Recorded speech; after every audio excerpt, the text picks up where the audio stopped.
मैं रुकने वाली नहीं हूँ। मैंने ठान लिया है। और जब मैं ठान लेती हूँ तो सच तक पहुंचकर ही दम लेती हूँ। अनु के ये शब्द किसी चेतावनी से कम नहीं थे। दूसरी तरफ आर्य भी यह बात अच्छी तरह जानता था।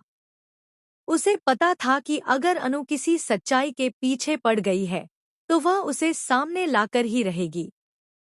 और इसी डर ने उसे अंदर तक हिला दिया था।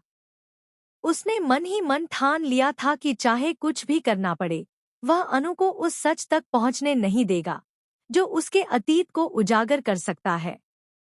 सीरियल तुमसे तुम तक में अब कहानी पहुंच चुकी है एक ऐसे मोड़ पर जहां हर कदम के साथ सस्पेंस और भी गहराता जा रहा है। आने वाले एपिसोड्स में दर्शकों को एक के बाद एक धमाकेदार ट्विस्ट देखने को मिलेंगे। अनु अब बहुत करीब पहुंच चुकी है आर्य के उस सच के जिसे वह सालों से छुपाकर बैठा है। दरअसल कहानी में होता कुछ यूं है कि अनु उस रहस्यमयी आश्रम में पहुंचती है जहां से राजनंदिनी की कहानी जुड़ी हुई है। जैसे ही उसकी नज़र एक पुरानी तस्वीर पर पड़ती है, उससे पहले कि वह उसे ठीक से देख पाए, अचानक उस तस्वीर में आग लग जाती है। यह कोई हादसा नहीं था, बल्कि किसी की सोची समझी चाल थी।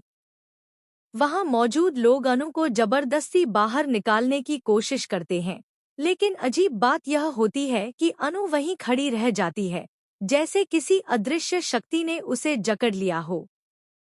बाहर आने के बाद जब सभी उससे पूछते हैं कि वह अचानक ऐसे क्यों रुक गई थी, तो अनु खुद भी हैरान रह जाती है।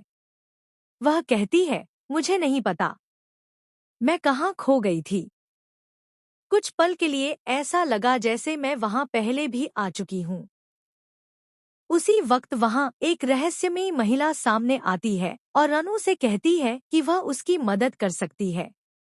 वह बताती है कि राजनंदिनी से आज तक कोई नहीं मिल पाया है, लेकिन उसका एक पुराना पता जरूर मौजूद है और वही पता वह अनु को दे देती है।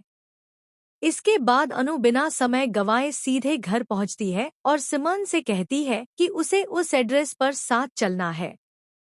लेकिन सिमन डर जाती है। वह मना कर देती है और कहती है कि बहुत रात हो चुकी है और वहां जाना सुरक्षित नहीं होगा। यहीं से कहानी में एक और बड़ा ट्विस्ट आता है। अनु साफ शब्दों में कह देती है, अगर तुम डरकर बैठना चाहती हो तो बैठो, लेकिन मैं आज हर हाल में जाऊंगी। मुझे सच जानना है। उधर दूसरी तरफ मीरा अनु के घर पहुंच